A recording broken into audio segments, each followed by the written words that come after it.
तो हेलो दोस्तों, आज हम लोग बायोलॉजी का क्लास करेंगे और मैंने इसमें भी 100 मोस्ट इम्पोर्टेंट क्वेश्चन दिया है जो अक्सर एग्जाम में पूछते हैं। तो चलिए शुरुआत करते हैं। देखिए, पहला क्वेश्चन है कि कोशिका सेल के संदर्भ में निम्नलिखित कथनों पर विचार करें। ठीक है, कोशिका के बारे में बताना है। तो माइटोकॉन्ड्रिया को कोशिका का पावर हाउस कहा जाता है क्योंकि यह एटीपी का संश्लेषण करता है। यह बिल्कुल सही है। लाइसोसोम को आत्मघाती थैली कहा जाता है क्योंकि इसमें पाचक एंजाइम पाए जाते हैं। यह भी सही है।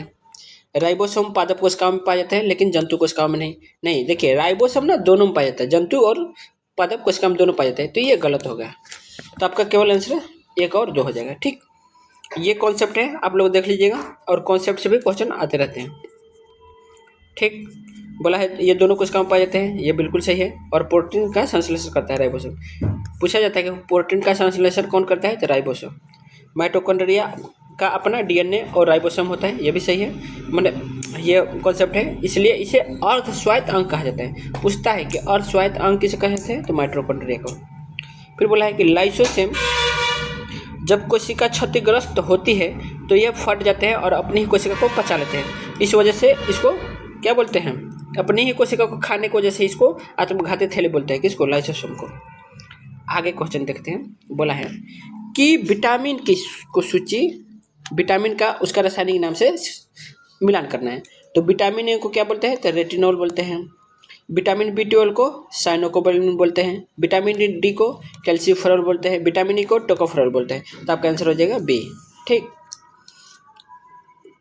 कॉन्सेप्ट देख लेते हैं। तो बोला है कि विटामिन B12 इसमें कोबाल्ट धातु पाई जाती है। विटामिन ई में क्या होता है, तो ब्यूटी विटामिन कहते हैं। ठीक, और विटामिन के क्या होता है, तो यह रक्त का थक्का जमाने में सहायक होता है और इसका रासायनिक नाम क्या है, तो फिलोक्विनोन है। ठीक है, अब है 3 कि प्रकाश संश्लेषण के संदर्भ में क्या सत्य है।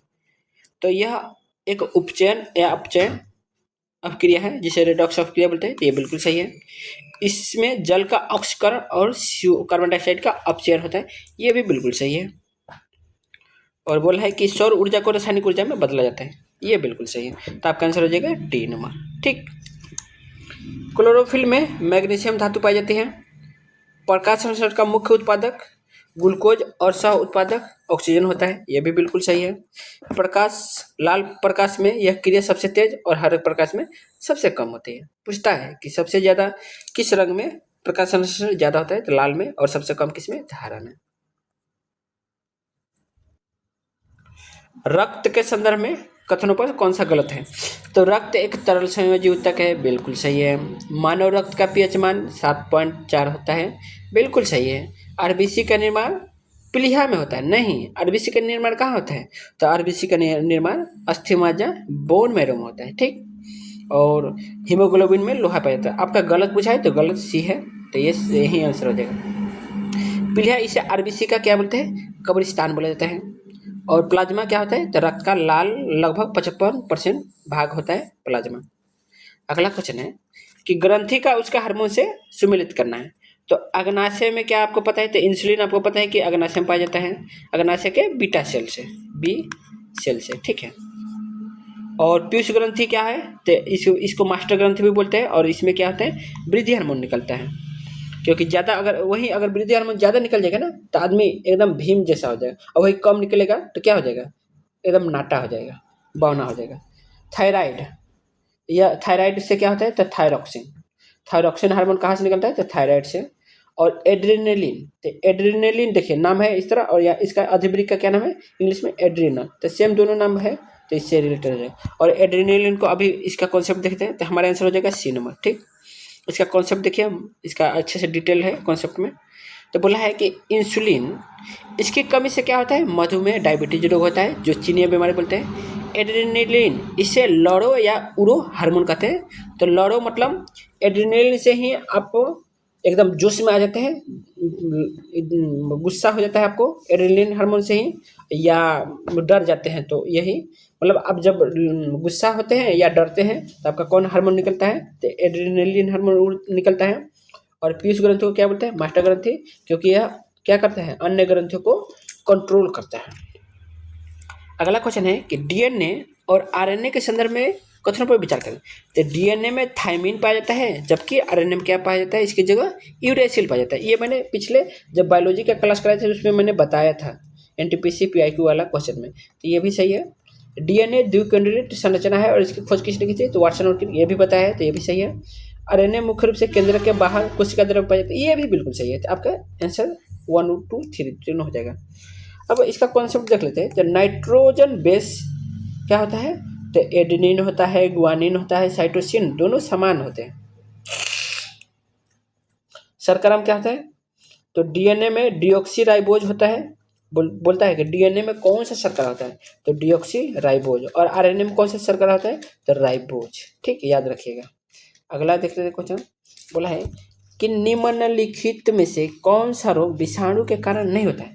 तो आपको पता है यहाँ पे सी में देख रहे हैं, टीबी बीमारी। टीबी बीमारी आपको क्या होता है, जीवाणु से होता है, और बाकी इसके अलावा जो भी दिया होगा क्या है, वो विषाणु से होता है। ठीक, तो याद रखिएगा। चेचक किससे होता है, तो विषाणु से। एड्स किससे होता है, विषाणु से। पोलियो किससे होता है, विषाणु से। बोला है टीबी में कौन सा जीवाणु होता है, तो माइकोबैक्टीरियम ट्यूबरकुलोसिस नामक जीवाणु होता है। एड्स का किस वायरस से होता है, तो HIV वायरस से। और इसके परीक्षण को क्या बोलते हैं, तो एलिसा टेस्ट। ये बहुत पूछता है, कौन सा टेस्ट किया जाता है, एलिसा। एंटीबायोटिक्स ये केवल जीवाणु रोगों पर काम करती है, विषाणु रोगों पर काम नहीं करती। एंटीबायोटिक मतलब जो भी एंटीबायोटिक दवा होता है वो वायरल बीमारियों पर काम नहीं करता है। अगला क्वेश्चन है कि पादप ऊतक और उसके कार्य से रिलेटेड है। तो देखिए, भोजन का परिवहन किससे करते हैं, तो हमको पता है फ्लोएम से। ठीक, और जल खनिज का तो आपको जाइलम से। ठीक है, और यांत्रिक सहायता, तो यांत्रिक सहायता हमको क्या करते हैं, तो स्क्लेरेन काइमा। आपको देखे होंगे जब नारियल का आप देखे होंगे तो उसमें क्या निकलता है, रेशे रेशा पहले खूब निकलता है, जिसको काट काट के आप निकलते हैं, तो वही है स्क्लेरेन काइमा होता है। और भोजन का संग्रह तो आपको पता है पैरेन काइमा। ठीक, तो ये आपका हो जाएगा। तो आपका आंसर कौन हो जाएगा, बी आंसर हो जाएगा। इसका कॉन्सेप्ट देख लेते हैं थोड़ा सा। तो बोला है कि जाइलम यह एक मृत ऊतक है जो जड़ों से ऊपर की ओर जल ले जाता है। फ्लोएम ये एक जीवित ऊतक है जो पौधों के अन्य भागों तक भोजन पहुंचाता है। जाइलम की आयु, पेड़ों के जाइलम के वार्षिक छल्ले को गिनकर पेड़ों की उम्र का पता लगाते हैं। आप देखे होंगे, और इसको क्या बोलते हैं, डेंड्रोक्रोनोलॉजी बोलते हैं। आप देखे होंगे जब पेड़ काटते हैं, अगर इस तरह पेड़ काटा हुआ है, ठीक है, तो आप देखेंगे उसमें छल्ले बने रहते हैं इस तरह।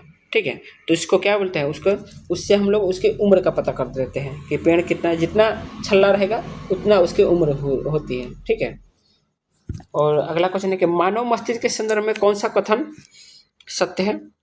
तो देखते हैं हम लोग। तो सेरेब्रम जिसको हम लोग प्रमस्तिष्क बोलते हैं, इसका क्या है, इसमें क्या क्या होता है, तो याददाश्त, बुद्धि और तर्क का केंद्र है। सही है, याददाश्त और बुद्धि और तर्क का केंद्र कौन है, तो सेरेब्रम है। सेरेबेलम से क्या होता है, अनुमस्तिष्क, ये शरीर को संतुलन बनाए रखने में मदद करता है, ये भी सही है। मेडुला ऑब्लोंगाटा ये आपको पता है अनैच्छिक क्रियाओं के लिए होता है, जैसे कि हृदय की धड़कन, श्वसन। अनैच्छिक क्रिया आपको पता है ना, कि जिस क्रिया में हम लोग का कोई नियंत्रण नहीं होता है उसको अनैच्छिक क्रिया बोलते हैं। जैसे हम लोग को सांस को रोकना, हम अपने सांस को नहीं रोक सकते हैं, क्योंकि अगर आप सांस रोकने की कोशिश कीजिए 2 मिनट 3 मिनट बाद आप अपने आप सांस ले लेगा। हृदय की धड़कन आप रोक नहीं सकते, हृदय धड़कन अपने आप धकधकाते रहेगा, चाहे आप कितना भी रोक लीजिए हृदय का धड़कन, फिर भी वो अपने आप चलने लगेगा। वो अपने मन से कंट्रोल करना चाहेंगे, लेकिन कुछ सेकंड बाद वो कंट्रोल छोड़ देंगे आप। तो ये आपका आंसर हो जाएगा 1 2 3। इसका कॉन्सेप्ट है कि हाइपोथैलेमस यह भूख, प्यास, प्यार, नफरत और शरीर के तापमान को नियंत्रित करता है। मतलब आप जो कहते हैं ना कि मेरे दिल में किसी का है, तो जो आप कहते हैं ना कि दिल से मोहब्बत है, अरे दिल से मोहब्बत नहीं, हाइपोथैलेमस से मोहब्बत होता है। ठीक है, वो प्यार करने का काम कौन करता है, तो आपका हाइपोथैलेमस काम करने का है, दिल उल कुछ नहीं करता है, दिल बस खून का अप डाउन करता है। सबसे बड़ा भाग कौन है, मस्तिष्क का, तो सेरेब्रम मानव मस्तिष्क का सबसे बड़ा भाग है, और कितना है, तो 2/3 हिस्सा होता है। मतलब 3 में 2 हिस्सा किसका है, सेरेब्रम का है। मानव शरीर की सबसे छोटी हड्डी स्टेपिज कहाँ पाई जाती है, तो आपको पता है कान में, और कौन कान में, तो ये मध्य कान में। कभी कभी पूछ लेते हैं किस कान में, मतलब कान के किस भाग में, तो मध्य कान में पाया जाता है। फीमर जांघ की हड्डी और फीमर शरीर की सबसे लंबे और भारी हड्डी बोलते हैं। इनेमल दांतों की ऊपरी परत, इनेमल शरीर का सबसे कठोर पदार्थ है। ये सब मस्त है। कुल हड्डियाँ, एक वयस्क मनुष्य में 206 और नवजात शिशु में कितना होता है? 300 हड्डियाँ पाई जाती हैं, याद रखिएगा। अगला क्वेश्चन है कि माइटोसिस और मायोसिस के संदर्भ में विकास करें। तो समसूत्री विभाजन जो माइटोसिस बोलते हैं, यह काय कोशिकाओं में होता है। सही है, बिल्कुल सही है। अर्धसूत्री विभाजन यह जनन कोशिकाओं में होता है और जिससे गुणसूत्रों की संख्या आधी रह जाती है। यह भी सही है। कैंसर कोशिका में अनियंत्रित समसूत्री विभाजन होता है। यह भी बिल्कुल सही है। ठीक है, तो हम लोग का तीनों हो जाएगा। अगला है कि एंजाइम का पाचन कार्य से करना है। तो टाइलिन, आपको पता है कि हमारे जीभ में क्या होता है? तो टाइलिन होता है। और जीभ में क्या पचता है? तो कार्बोहाइड्रेट ही ना पचता है। तो यहाँ से टाइलिन हो जाएगा। और वसा का पचना किससे होता है? तो लाइपेज से होता है। ठीक, और यहाँ पे टाइलिन लिख देते हैं। लार में पाया जाता है। ठीक है, टाइलिन। और दूध का प्रोटीन का किससे पचता है? तो रेनिन से। और प्रोटीन किसे? पेप्सिन से। ठीक है, तो ये याद रखिएगा। ओके, आगे क्वेश्चन देखते हैं। तो ये आपका सी आंसर हो जाएगा। अगला है कि यकृत के कार्यों का संदर्भ में क्या गलत है? तो यह पित्त रस का स्राव करता है। बिल्कुल सही है। यह यूरिया का निर्माण करता है। बिल्कुल सही है। यह विषैले अमोनिया को यूरिया में बदल देता है। बिल्कुल सही है। यह पाचक एंजाइमों का स्राव करता है। नहीं, यह पाचक एंजाइमों का स्राव नहीं करता है। तो आपका डी क्या है? गलत है। तो आपका यही आंसर हो जाएगा। पित्त रस यकृत में बनता है लेकिन पित्ताशय में जमा होता है। इससे कोई एंजाइम नहीं होता है। ठीक, विटामिन या यकृत विटामिन ए का संचय करता है। पूछा जाता है कि विटामिन ए कहाँ स्टोर होता है? तो कहाँ पे होता है? तो यह यकृत में होता है। अगला क्वेश्चन है कि रोग और उससे प्रभावित अंग के बारे में मिलान करना है। तो ग्लूकोमा ये क्या है? तो आँख से। ठीक है, तो यकृत ग्लूकोमा से आपका आँख हो जाएगा। पीलिया से आपका क्या होता है? तो शरीर, आपको पता है कि शरीर का पूरा क्या होता है? पीला पीला भाग होता है। तो कौन सा होता है? तो सबसे मेन किस में ज़्यादा असर पड़ता है? तो पीलिया से जॉइंटिस जो जिसको बोलते हैं, तो आपका लीवर खराब हो जाता है। ठीक है, निमोनिया आपको पता है जब बच्चा को बहुत होता है तो फेफड़ा में होता है। और पायरिया तो आपको पता है कि ये दांत में होता है, तो मसूड़ा से रिलेटेड है। ठीक, तो ये आपका आंसर हो जाएगा बी वाला। ओके, अगला क्वेश्चन है कि जेनेटिक्स के संदर्भ में क्या सकते हैं? जेनेटिक्स। ठीक है, तो जेनेटिक्स में क्या सत्य है? तो जेनेटिक्स, ग्रेगर मेंडल को आनुवंशिक का जनक कहा जाता है। बिल्कुल सही है। मेंडल ने अपने प्रयोगों के लिए मटर के पौधों का चुनाव किया। बिल्कुल सही है। जीन शब्द जोहानसन ने दिया था। बिल्कुल सही है। यानी आपका तीनों सही है। ओके, आगे देखते हैं। बोला है कि कोशिका झिल्ली के संदर्भ में कौन सा कथन सही है? तो यह केवल पादप कोशिकाओं में पाए जाते हैं। बिल्कुल गलत है। यह सेलुलोज की बनी होती है। बिल्कुल सही है। सेलुलोज की बनी कौन होती है भाई? कोशिका भित्ति बनी होती है, कोशिका झिल्ली नहीं। ठीक है, और पादप कोशिकाओं में केवल कोशिका भित्ति पाई जाती है। यह सब कोशिका भित्ति के गुण है। ठीक है, याद रखिएगा, कोशिका भित्ति। ओके, ये भी कोशिका भित्ति का है। यह अर्ध परगम्य यानी सेमी परमेबल होते हैं और लिपिड प्रोटीन बने होते हैं। ये बिल्कुल सही है। ठीक, यह कोशिका का सबसे कठोर भाग है? नहीं, कोशिका का सबसे कठोर भाग नहीं है। ये कोशिका भित्ति के ही बारे में बोला है। ठीक है, तो आपका सी आंसर हो जाएगा क्योंकि कथन सही पूछा था, तो हम लोग का केवल सी सही है। आगे क्वेश्चन देखते हैं। बोला है कि खनिज का शरीर में कार्य से मिलान करना है। तो लोहा काम क्या है? तो आयरन का काम है। हीमोग्लोबिन का निर्माण क्या यही है क्या? तो लोहा क्या है? तो हीमोग्लोबिन का निर्माण। आपको पता है हीमोग्लोबिन में क्या पाया जाता है? तो लोहा पाया जाता है। सही है। आयोडीन से क्या होता है? तो थायरॉक्सिन का निर्माण। आपको पता है कि आयोडीन की कमी से हमको क्या होता है? गले में देखिएगा घेघ हो जाता है। तो थायरॉक्सिन की कमी से ही घेघ होता है। तो थायरॉक्सिन का निर्माण करता है आयोडीन। ठीक, कैल्शियम क्या होता है? तो हड्डी और दांतों की मजबूती करता है। और सोडियम क्या है? तंत्रिका अवयवों का संचरण करता है, जो न्यूरॉन आपको पढ़ेंगे। तो ये हमारा आंसर हो जाएगा। हमारा आंसर हो जाएगा बी आंसर। ठीक, आगे देखते हैं कि रक्त समूह के संदर्भ में विचार करें। तो रक्त समूह की खोज कार्ल लैंडस्टर ने की थी। बिल्कुल सही है। रक्त समूह ओ को क्या बोला जाता है? सर्वदाता, क्योंकि इसमें कोई एंटीजन नहीं होता है। बिल्कुल सही है। रक्त समूह ए भी सर्वग्राही है क्योंकि इनमें कोई एंटीबॉडी नहीं होता है। तो ये भी बिल्कुल सही है, यानी तीनों सही है। ठीक, आगे क्वेश्चन देखते हैं। बोला है श्वसन की क्रिया के दौरान गैसों का विनिमय कहाँ होता है? तो एल्वियोलाई में, यानी वायु कोष्ठक में होता है। ठीक, बोला है एल्वियोलाई फेफड़ों की संरचनात्मक एवं क्रियात्मक इकाई को क्या बोलते हैं? तो एल्वियोलाई बोला जाता है, यानी वायु कोष्ठक। और एटीपी क्या है? तो श्वसन के अंत में ऊर्जा एटीपी के रूप में ही मुक्त होता है। और आपको पता है एटीपी का फुल फॉर्म कहता है? तो एडिनोसिन ट्राइफॉस्फेट, याद रखिएगा। ठीक, तो पूछता है, तो याद रखिएगा एटीपी का फुल फॉर्म। और इसको क्या बोलते हैं? ऊर्जा मुद्रा भी बोला जाता है। इसको क्या बोलते हैं? ऊर्जा मुद्रा। मुद्रा मतलब पैसा वाला, मुर्दा नहीं। ठीक है, तो एटीपी के बारे में ये 9th में आप लोग पढ़े होंगे। फिर है कि एंटीबायोटिक के संदर्भ में कौन सा गलत है? तो पेनिसिलिन पहले खोजी गई एंटीबायोटिक है, तो बिल्कुल सही है। किसने खोजा था भाई जी? तो अलेक्जेंडर फ्लेमिंग ने खोजा था। ठीक है, याद रखिएगा। पूछता है कि पेनिसिलिन की खोज किसने की थी? तो अलेक्जेंडर फ्लेमिंग ने। ये सही है, अलेक्जेंडर फ्लेमिंग ने इसकी खोज की थी, बिल्कुल सही है। और ये आप भी, यह फफूंद से प्राप्त हुआ था। फफूंद मतलब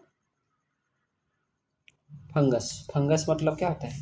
फफूंद। ठीक, ठीक है, तो यह भी सही है। और यह वायरस को मारने के लिए प्रभावित है। यह वायरस को मारने के लिए प्रभावी है। ये वायरस को मारने के लिए प्रभावी नहीं, एंटीबायोटिक अभी तो जस्ट पीछे पढ़ा कि एंटीबायोटिक का वायरस में कोई प्रभाव नहीं पड़ता है, तो ये गलत है। तो आपका डी आंसर हो जाएगा। देखिए मैंने हाई लेवल का क्वेश्चन बोला है ना, इसलिए थोड़ा हाई लेवल क्वेश्चन है, तो आप लोग को थोड़ा दिक्कत हो रहेगा। लेकिन हाई लेवल क्वेश्चन पढ़ने से क्या होता है ना, कि बहुत सारे कॉन्सेप्ट हम लोग का एक ही क्वेश्चन में बहुत सारे रिविजन हो जाता है कॉन्सेप्ट का। बोला है कि प्रकाश संश्लेषण की प्रकाशिकीय अभिक्रिया और अप्रकाशिकीय अभिक्रिया के संदर्भ में विचार करें। ठीक है,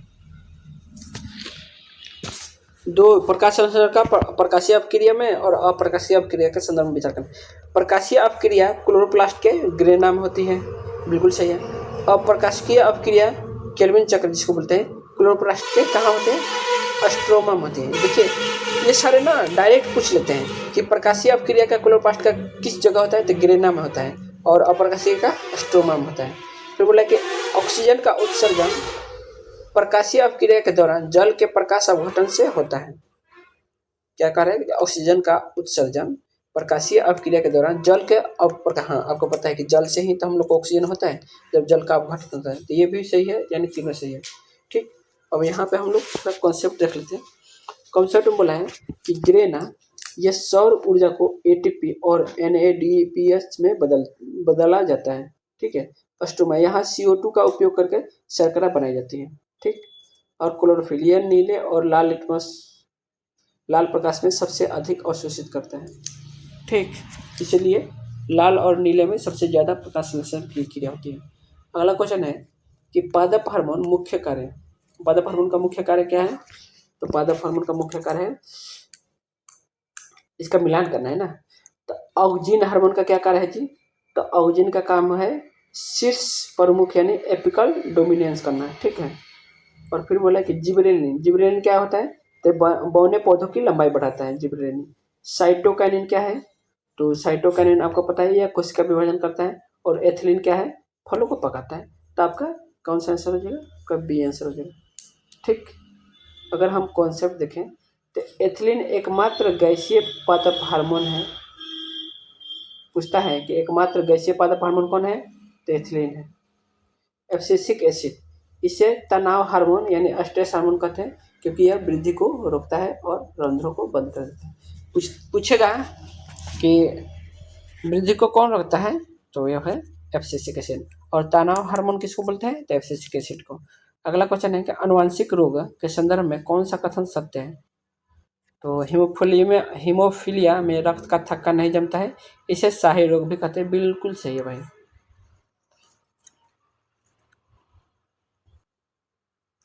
अगला क्वेश्चन है कि वरांधता में व्यक्ति लाल और हरे रंग में अंतर नहीं कर पाता है, बिल्कुल सही है। ये दोनों रोग एक संलग्न यानी एक्स लिंक्ड प्रभावी लक्षण है, तो हमको नहीं, ये गलत है, ये गलत है। हमारा आंसर कौन हो जाएगा?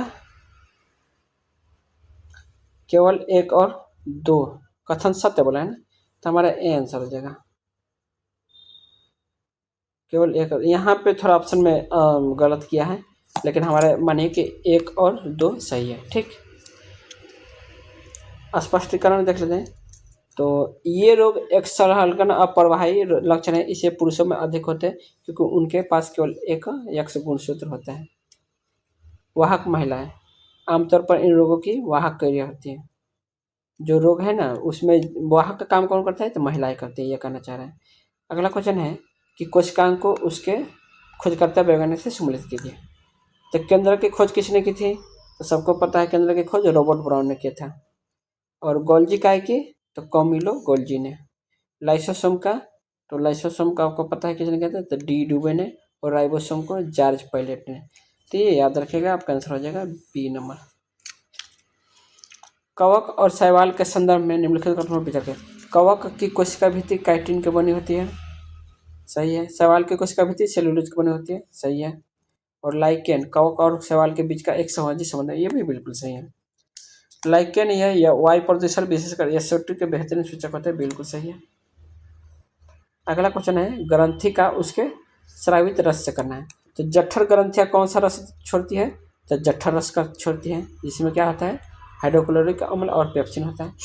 यकृत क्या निकलता है, तो यकृत अभी जस्ट पढ़ा है कि वो पित्त बनाता है, तो पित्त रस।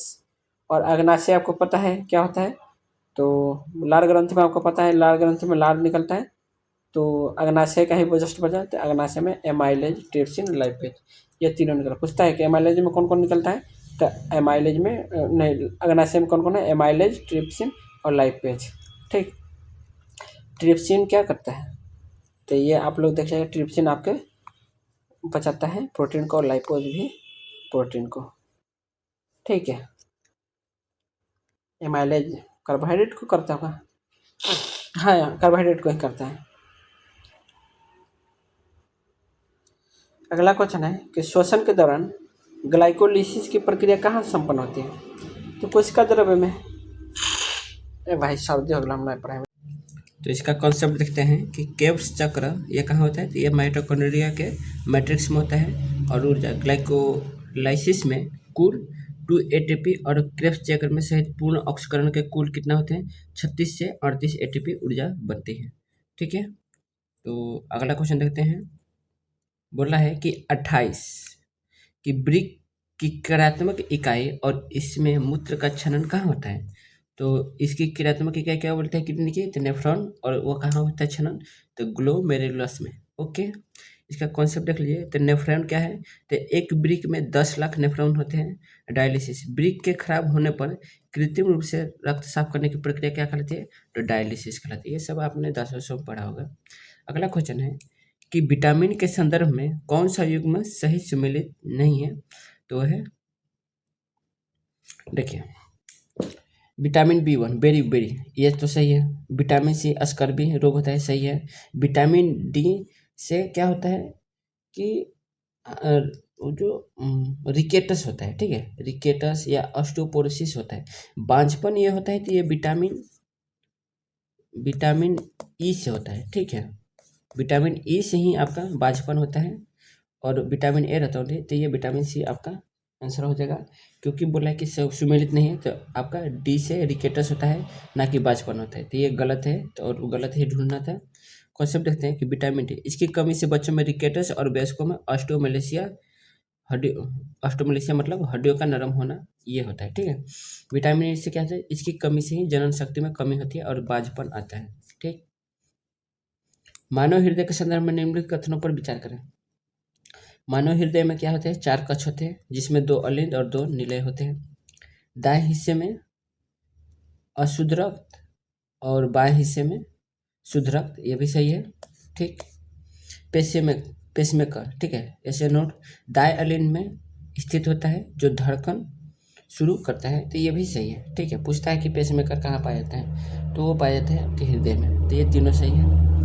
कॉन्सेप्ट देख हैं, धमनी, इनमें शुद्ध रक्त बहता है, अपवाद फुफ्फुस धमनी में अशुद्ध होता है। शिरा, इनमें अशुद्ध रक्त बहता है, लेकिन अपवाद फुफ्फुस शिरा में क्या होता है, शुद्ध जाता है। और फुफ्फुस मतलब फेफड़ा होता है। ठीक है, जो फेफड़ा से लगा हुआ धमनी होता है ना, तो उसमें अशुद्ध रक्त होता है।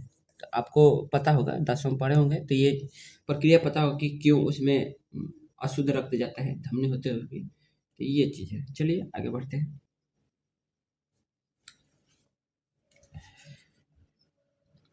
फूल के नर और मादा जननांगों का सही मिलान करें। मतलब नर और मादा का सही क्या करना है, मिलान करना है। तो जैसे पुंकेसर, पुंकेसर क्या है, तो पुंकेसर आपका नर जननांग है। स्त्री केसर क्या है, तो ये मादा जननांग है। क्या है, मादा जननांग। ठीक। परागकोश क्या होता है, तो परागकोश में परागकणों का निर्माण होता है। और वर्तिकाग्र में क्या है, अंडाशय का हिस्सा है। ठीक, अंडाशय का हिस्सा है क्या। तो आपका आंसर कौन सा हो जाएगा, आपका सी आंसर हो जाएगा। ठीक, देखिए एक क्वेश्चन में आपका पूरा मादा जननांग का रिवीजन हो गया है। तो मैं यही बोल रहा हूँ कि हार्ड क्वेश्चन करने से ना एक क्वेश्चन में बहुत सारे कॉन्सेप्ट का रिवीजन हो जाता है।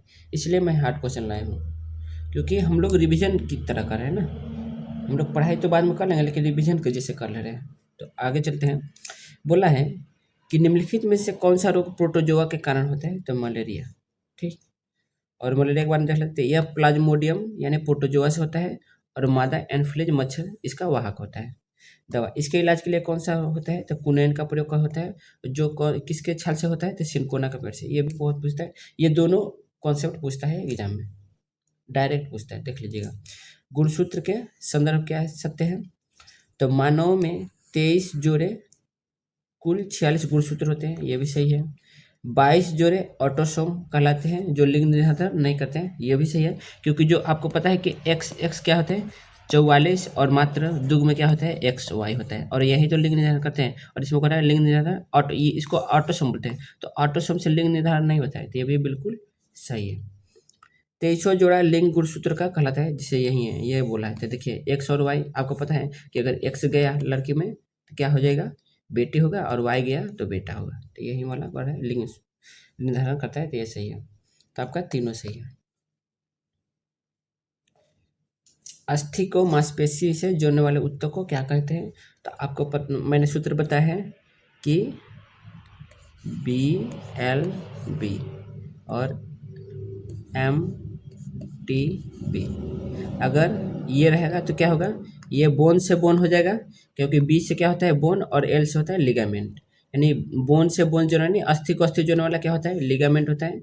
और एम से माने मसल्स, और टी माने टेंडन, और बी से बोन। यानी मांस से बोन को जोड़ने वाली, मांसपेशियों को हड्डियों से जोड़ने वाले क्या होते हैं, तो टेंडन होता है। तो यहाँ पे बोला है अस्थि को मांसपेशी से, तो ये क्या हो जाएगा, टेंडन। ठीक, लिगामेंट क्या करता है, यह अस्थि को अस्थि जोड़ता है।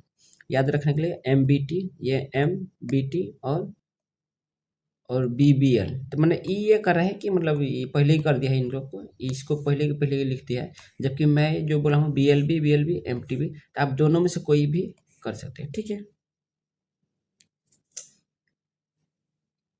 किण्वन, किण्वन क्या है, तो किण्वन के संदर्भ में कौन सा कथन गलत ढूंढना है।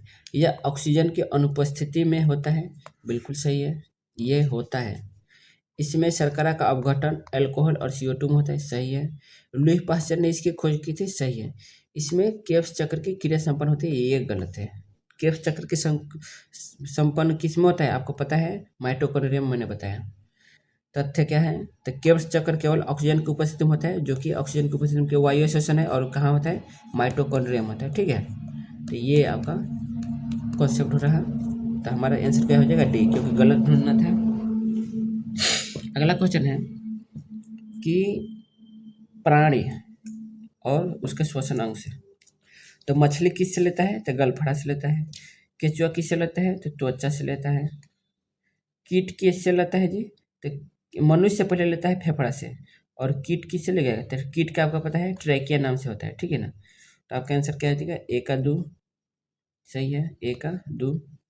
बी का 3 हो जाएगा, बी का क्या हो जाएगा, केचुआ त्वचा से होता है, तो बी का 3 हो जाएगा। मनुष्य का 4 का 1 हो जाएगा, 4 का यानी डी का 1, ये है, तो आपका बी आंसर हो जाएगा। ठीक, तो आप लोग देख लीजिएगा। पूछता है कि कीट किससे सांस लेते हैं, तो जो भी कीट होते हैं वो ट्रैकिया से नाम होता है। श्वासनली ना देखिए ट्रैकिया बोलता है। ठीक है, और केचुआ का पता है कि त्वचा से लेता है। पिनियल ग्रंथि को शरीर की तीसरी आँख क्यों कहा जाता है? तो क्यों कहा जाता है पता है? क्योंकि यह मेलाटोनिन हार्मोन स्रावित कर जैविक घड़ी को नियंत्रित करता है। मतलब अगर आप दिमाग में नहीं सोचते हैं कि हमको 4 बजे उठना है, जैसे कि कभी-कभी आप देखते होंगे कि आप एकदम मन बना लेते हैं कि हमको यहाँ जाना है सुबह में 6 बजे चाहे 5 बजे, तो आपका दिमाग में रहता है कि हमको 4 बजे उठना है। तो वही चीज़ को देखिएगा 4 बजे से पहले ही आप अलार्म लगाते होंगे, लेकिन कभी-कभी लगता होगा कि 4 बजे से पहले ही आपकी आँखें खुल गई हैं। तो वो होता है पिनियल ग्रंथि का काम होता है। ये हमारा बायोलॉजिकल मतलब स्लीप साइकिल होता है और बायोलॉजिकल घड़ी बोला जाता है। आगे देखते हैं कि जगत, जगत के बारे में कि जगत के वर्गीकरण के संदर्भ में 5 जगत प्रणाली किसने दी थी? तो ये दिया था आर.एच. व्हिटेकर ने। ठीक, 5 जगत कौन-कौन है? तो मोनेरा, प्रोटिस्टा, कवक, पादप जंतु। लिनियस ने कितने भागों में बांटा था? तो वर्गीकरण का जनक लिनियस को बोला जाता है और इन्होंने द्विजगत प्रणाली दी थी, एक पादप जगत और एक जंतु जगत। ठीक, आगे क्वेश्चन है कि पित्त रस के संदर्भ में क्या सत्य है? तो इसके बारे में बताएं। इसमें कोई पाचक एंजाइम नहीं होता है, बिल्कुल सही है। यह वसा का पाइसीकरण करता है। पाइसीकरण मतलब छोटे-छोटे टुकड़ों में बाँटना, तो ये भी सही, बिल्कुल सही है। यह भोजन के माध्यम को क्षारीय बनाता है, बिल्कुल सही है। आपको पता है ना कि जब आप खसी-वसी गाँव में देखिएगा काटते हैं तो बोलते हैं कि इसका पित्त फूटना नहीं चाहिए, नहीं तो मांस क्या हो जाएगा? कड़वा लगेगा। तो वही होता है कि क्षारीय होता है, ठीक है? क्योंकि क्षारीय का स्वाद कैसा होता है? कड़वा होता है। तो ये आपका तीनों सही है। अगला क्वेश्चन है कि उत्तर के संदर्भ में निम्नलिखित कथनों का कौन सा कथन गलत है? गलत बोल रहा है। तो रक्त एक संयोजी ऊतक है, सही है, बिल्कुल सही है। तंत्रिका ऊतक की इकाई क्या कहते हैं? न्यूरॉन कहते हैं, बिल्कुल सही है। हृदय पेशी ऊतक स्वैच्छिक होती है, हृदय पेशी ऊतक वॉलेंटरी होती है, नहीं, ठीक है, ये गलत है। उपकला ऊतक अंगों की रक्षा करते हैं, बिल्कुल सही है। आपको पता है कि त्वचा के जस्ट नीचे उपकला ऊतक पाई जाती है, जो को हमारे शरीर की अंगों को रक्षा करता है। तो हृदय पेशी वाला ये जो है सी नंबर, ये गलत है। ठीक, तो यही हमारा आंसर हो जाएगा क्योंकि गलत ढूंढना था। अगला क्वेश्चन है कि जंतु जगत के संदर्भ में निम्नलिखित कथनों पर विचार करें। तो बोला है पोरिफेरा संघ के जंतुओं के शरीर पर छोटे छोटे छिद्र पाए जाते हैं, बिल्कुल सही है। क्योंकि पोरिफेरा उसी का नाम है, क्योंकि पोरी मतलब पोर्स, ठीक है, पोर्स मतलब छिद्र होता है, तो ये बिल्कुल उसी में दी है। पोरिफेरा संघ के जंतुओं में छोटे छोटे, तो ये बिल्कुल सही है। मोलस्का संघ के जंतुओं का शरीर कोमल होता है और अक्सर एक कठोर कवच से ढका रहता है। आपको देखा होगा कि जब कोई घूंगा हुआ देखा होंगे तो उसका तो पूरा शरीर रिंगता है, लेकिन जब उसको चलाते होंगे तो वो घुस जाता है एक त्वचा में, जो भी मजबूत होता है, ठीक है, तो वही बोल रहा है। तो कवच से ढका, तो ये बिल्कुल सही है, ये भी सही है। बोल रहा है अर्थपोडा जंतु जगत का सबसे बड़ा संघ है, ये भी बिल्कुल सही है। तो आपका डी भी सही हो जाए। अब इसमें लिख देते हैं अर्थ कॉन्सेप्ट में, अर्थपोडा, इसमें कीट शामिल होते हैं और इनके पैर संदिग्ध यानी ज्वाइंट लेग्स होते हैं, आपको पता है। मोलस्का, ऑक्टोपस और घोंगा इसके उदाहरण हैं, दोनों आप देख लीजिएगा। इकाइनोडोर्मेटा बोला है, तो इनके शरीर पर कांटे पाए जाते हैं जैसे तारा मछली, ठीक है। पूछता है कि तारा मछली किस संघ में आते हैं? तो इकाइनोडर्मेटा, ठीक है। और ऑक्टोपस और घोंगा का भी पूछता है किस संघ में? तो ये मोलस्का में आते हैं, ठीक। अब आपका काम है कि अर्थपोडा में कौन कौन से जीव आते हैं, कुछ जीवों का उदाहरण देते हुए कमेंट में कीजिएगा, ठीक है। बाकी देना हो तो दीजिएगा, आपकी मर्जी है, क्योंकि वो आप क्या जाने। जंतु और उसके हृदय कश के बारे में देना है, ठीक है। तो मछली के हृदय में कितने कश होते हैं जी? पहले ये 4 कश किस में होता है जी? तो मनुष्य में, तो लेकिन यहाँ पे मनुष्य कोई है नहीं, ठीक। तो मछली में आपको पता है कि 2 ही होता है, ठीक, 2 कश होते हैं। और मेढक में क्या होते हैं? तो मेढक में कितने होते हैं? तो मेढक में 3 कश होते हैं, ठीक है, ये 3 कश हो जाएगा। और सरीसृप में ये रेप्टाइल बोलते हैं ना, तो रेप्टाइल में कितने होते हैं? तो ये आपका हो जाना चाहिए। गजब सर्दी। कॉकरोच का हम पहले देख लेते हैं, कॉकरोच में कितने होते हैं? तो कॉकरोच में आपके 13 कश होते हैं, सर्वाधिक होते हैं, ठीक है। तो ये हो गया। तो पहले हम देख लेते हैं ए का 2 किस में है, ए का 2 ए का 2 ए का 2, तो ये सी गया। डी का 3 हो जाएगा, डी का 3 कौन है, तो डी का 3 तो सब में है, हो सकता है।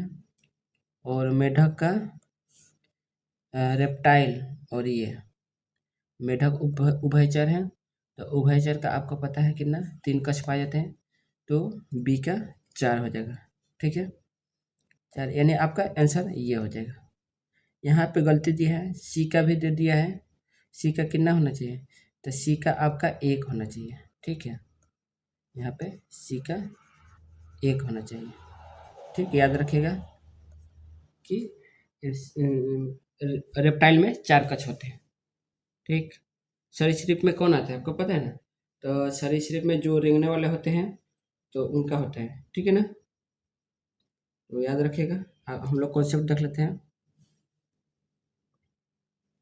देखिए, सरीसृप में सामान्यतः 3 कश होते हैं, ये तो सही है, लेकिन एक मगरमच्छ है ना, उसमें 4 कश पाए जाते हैं, इसलिए यहाँ पे 4 दिया है। ठीक है, इसलिए सरीसृप का यहाँ पे 4 हो जाएगा, क्योंकि क्रोकोडाइल में 4 कश पाए जाते हैं, स्तनधारी और पक्षी में 4 कश ही होते हैं। ठीक है, तो ये आप लोग ध्यान रखिएगा।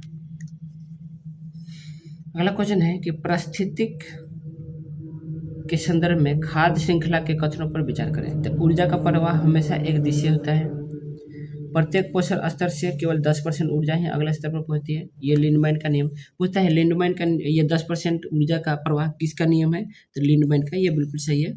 ठीक, इसमें आपको पता है कि अगर आप घास खाते हैं ना, तो घास का अगर 100% है तो उसका 10% आप में आ जाएगा। ठीक है, मतलब उसका 10% आ जाएगा।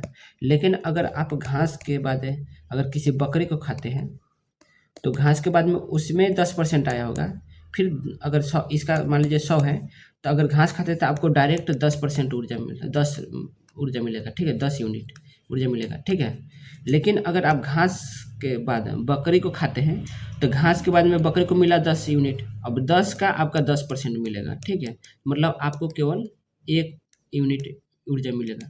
इसलिए ना बोला जाता है कि हम लोग शाकाहारी ज़्यादा से ज़्यादा खाना चाहिए, हरी सब्जी ज़्यादा से ज़्यादा खानी चाहिए, क्योंकि घास खाने से और ये पौधे खाने से ना, क्योंकि ये उत्पादक है, उत्पादक को खाने से ज़्यादा आपको ऊर्जा मिलता है, नेचुरल ऊर्जा। ठीक है, तो इसलिए बोला जाता है कि शाकाहारी चीज़ें खाना चाहिए।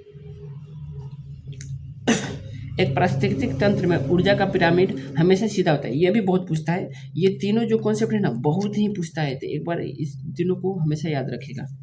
ठीक, और हम लोग कॉन्सेप्ट देख लेते हैं। लिंडमैन का नियम, यदि उत्पादक के पास 1000 जूल ऊर्जा है तो शाकाहारी को 100 जूल मिलेगा और मांसाहारी को केवल 10 जूल। इसलिए बोला ना, इसलिए मैं बोला हूँ कि शाकाहारी चीज़ें ज़्यादा खाना चाहिए। जैव आवर्धन, खाद्य श्रृंखला में ऊपर जाने पर प्रदूषकों जैसे डीडीटी की सांद्रता बढ़ती जाती है, यही तो है जैव आवर्धन। जैव आवर्धन क्या होता है भाई, जैव आवर्धन आजकल देखिए, ये गिद्ध पहले जितने भी थे क्यों मर गए, जैव आवर्धन का सबसे बड़ा उसमें भागीदारी है। ठीक है, अगला क्वेश्चन है, आनुवंशिक विकार और विशेषता से सुमेलित करें। तो डाउन सिंड्रोम क्या होता है, तो डाउन सिंड्रोम में क्या होता है कि 21वां गुणसूत्र की देखिए आपका यहाँ आंसर दे दिया। ठीक है, 21वां गुणसूत्र की ट्राइसोमी होती है, मतलब उसमें 3 हो जाते हैं। ट्राइसोमी मतलब 21वां गुणसूत्र, जैसे हम लोग को पता है कि हर एक, जैसे आपको 23 जोड़ी होती है ना, तो हर एक में 2 होता है, हर एक में 2 होता है। तो ये क्या कह रहा है ना कि जो 21वां गुणसूत्र होता है ना, उसमें 3 हो जाते हैं। ठीक, और टर्नर सिंड्रोम में क्या होता है कि केवल महिलाओं में होता है, 45 में क्या होता है, 45 हो जाता है। जैसे आपका 46 होता है तो इसमें मात्र 45 रहता है, मतलब 1 की कमी होती है, और ये केवल महिलाओं में होता है। क्लाइनफेल्टर सिंड्रोम, यह केवल पुरुषों में होता है, और इसमें क्या होता है, जैसे हम लोग का 46 गुणसूत्र है तो इसमें क्या होता है, 47 हो जाता है। देख रहे, टर्नर सिंड्रोम में मात्र 45 रह जाता है, और क्लाइनफेल्टर सिंड्रोम में 47 हो जाता है। देखिए यहाँ पे देख रहे हैं 47 को क्या किया है कि एक डबल एक्स हो गया है। ठीक है, डबल है, जैसे 46 में क्या हो गया, डबल एक्स हो गया, तो क्या हो जाएगा 47, जबकि हमको 46 को क्या होना चाहिए, पुरुषों में XY होना चाहिए ना, तो इसमें एक और एक्स आ जाता है तो 47 हो जाता है गुणसूत्र। सिकल सेल एनीमिया, इसमें RBC का आकार हाशिया जैसा हो जाता है। एनीमिया पूछता है कि एनीमिया में किस रोग में आरबीसी का आकार हंसिया जैसा होता है, तो है एनीमिया में। ठीक है, पूछता है, याद रखिएगा। तो देखते हैं कि कीटभक्षी के संदर्भ में कौन सा कथन सत्य है। ठीक है, तो ये अपना भोजन स्वयं नहीं बना सकते हैं, गलत है, क्योंकि आपको पता है कि ये ना जो कीटभक्षी होते हैं ये स्वपोषी होते हैं। तो जब स्वपोषी होते हैं तो खाना तो बना ही सकते हैं अपना, तो ये गलत है। ये केवल कीटों को खाकर जीते हैं। जब भाई स्वपोषी जब खाना बना सकते हैं तो केवल कीट खाकर क्यों रहेंगे, तो ये भी गलत है।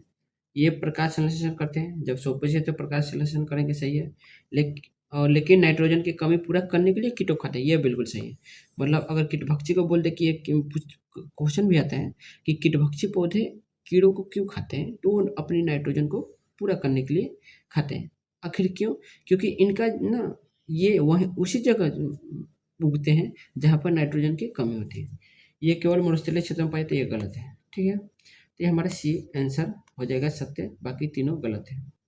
बोला है कि घटपर्णी वीनस फ्लाई, उदाहरण दिया है कि कीटभक्षी के पौधों का नाम है घटपर्णी वीनस ड्रोसेरा। ठीक है, ड्रोसेरा को ही हम लोग सनफ्लू बोलते हैं, सनफ्लू। ठीक है, और एक और नाम है ब्लैडर ब्लैडर वर्ट नाम का एक और पौधा होता है। ठीक है, ब्लैडर वर्ट उसका भी है। तो ये फीचर प्लांट हो गया जिसको घटपर्णी बोलते हैं, वीनस फ्लाई ट्रैप, ड्रोसेरा और ब्लैडर वर्ट, ये 4 पौधे का नाम याद रखिएगा। ठीक है, ये ऐसे मिट्टी में उगते हैं जहाँ नाइट्रोजन की कमी होती है। तो ये बिल्कुल सब कॉन्सेप्ट भी देख लिया आप। अगला क्वेश्चन देखते हैं कि खोज को उनके वैज्ञानिक से सुमेलित कीजिए। चेचक का टीका किसने किया था? तो एडवर्ड जेनर ने, बिल्कुल सही है, ये हो जाएगा। पेनिसिलिन का मैंने बताया अलेक्जेंडर फ्लेमिंग ने, पाश्चुरीकरण यानी लुई पाश्चर ने, और रक्त परीक्षण विलियम हार्वे ने। तो आपका आंसर हो जाएगा बी आंसर। ठीक है, आगे चलते हैं। बोला अंतःस्रावी ग्रंथियों के संदर्भ में कौन सा युग्म गलत है? थायराइड आयोडीन की कमी से घेंगा रोग होता है, बिल्कुल सही है। ठीक, अग्नाशय इंसुलिन की कमी से मधुमेह रोग होता है, बिल्कुल सही है। मतलब अग्नाशय से कौन सी होती है? इंसुलिन निकलती है। ठीक है, और थायराइड से आयोडीन। ठीक है, तो पीयूष ग्रंथि यानी मास्टर ग्रंथि शरीर की सबसे बड़ी अंतःस्रावी नहीं है। पीयूष तो भाई एकदम छोटा होता है। ठीक है, और शरीर की सबसे बड़ी अंतःस्रावी ग्रंथि, ये बिल्कुल गलत है। अधिवृक्क एड्रिनल इमरजेंसी के समय सक्रिय होता है। मैंने बताया था ना, एड्रिनल से क्या होता है, एड्रिनलिन हार्मोन निकलता है जो कि क्या होता है, लड़ो और उरो हार्मोन। तो इमरजेंसी वाला है, बिल्कुल सही है। तो ये आपका आंसर सी हो जाएगा क्योंकि गलत चुनना था। सत्य देखते हैं, तो शरीर की सबसे बड़ी अंतःस्रावी ग्रंथि कौन सी है? तो थायराइड, जबकि यहाँ पे दिया था पीयूष ग्रंथि, इसलिए गलत था। पीयूष ग्रंथि सबसे छोटी और मास्टर ग्रंथि। ठीक है, मिश्रित ग्रंथि कौन है? तो अग्नाशय एक मिश्रित ग्रंथि है जो अंतःस्रावी और बाह्यस्रावी दोनों कार्य करती है। पूछता है कि मिश्रित ग्रंथि का नाम बताइए, तो पैंक्रियाज हो जाता है। आगे चलते हैं। बोला है डीएनए फिंगरप्रिंट के संदर्भ में निम्नलिखित कथनों पर विचार करें। तो इसकी तकनीकी सबसे पहले किसने की थी? तो जेफ्रीज ने, ठीक, विकसित की थी। भारत में इसके जनक किसको बोलते हैं? तो डॉक्टर लालजी सिंह माने जाते हैं, बिल्कुल सही है, ये भी सही है। इसका उपयोग पैतृकता विवाद और अपराधियों की पहचान के लिए किया जाता है, बिल्कुल सही है। तो हम लोग को सही बोला है, तो तीनों सही हो जाएगा। ये डीएनए फिंगरप्रिंट की बात कर रहे हैं। ठीक है, आजकल तो आप लोग देख ही रहे हैं, हर चीज़ में वो यूज हो रहा है उसका। बोला है प्रदूषण और उसका रोग का। तो पारा से कौन सा रोग होता है? तो पारा से आपको पता होना चाहिए मीना माटा रोग होता है। कैडमियम से होता है इटाई इटाई। ठीक, और बोला है कि नाइट्रेट से आपका होता है ब्लू बेबी सिंड्रोम, और आर्सेनिक से ब्लैक फुट रोग होता है। ठीक, तो ये आपका बी ऑप्शन हो जाएगा। आगे क्वेश्चन है कि जीवाणु के संदर्भ में कौन सा कथन गलत है? तो ये प्रोकैरियोटिक कोशिकाएं वाले जीव हैं, सही है ये, क्योंकि सच में है। दूध से दही बनाने में लैक्टोबैसिलस जीवाणु का सहायक होता है, बिल्कुल सही है। सभी जीवाणु केवल हानिकारक होता है? नहीं, जैसे ये दही का जो लैक्टोबैसिलस है ये हानिकारक नहीं बल्कि ये लाभदायक होता है। तो सभी जीव हानिकारक नहीं होते, तो ये ही गलत हो गया, ये आपका आंसर हो जाएगा क्योंकि गलत है ढूंढना था।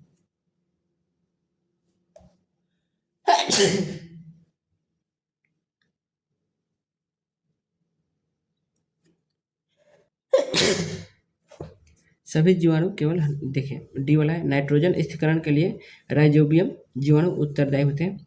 देखिए ये भी फायदेमंद वाला है राइजोबियम, क्योंकि राइजोबियम क्या करता है, नाइट्रोजन स्थिरीकरण करता है। और कहाँ पर किस में पाया जाता है, तो दलहनी फसलों में। तो ये आपका तीनों सही है और ये गलत है, तो यही आपका आंसर हो जाएगा, क्योंकि गलत ढूंढना था। ठीक है,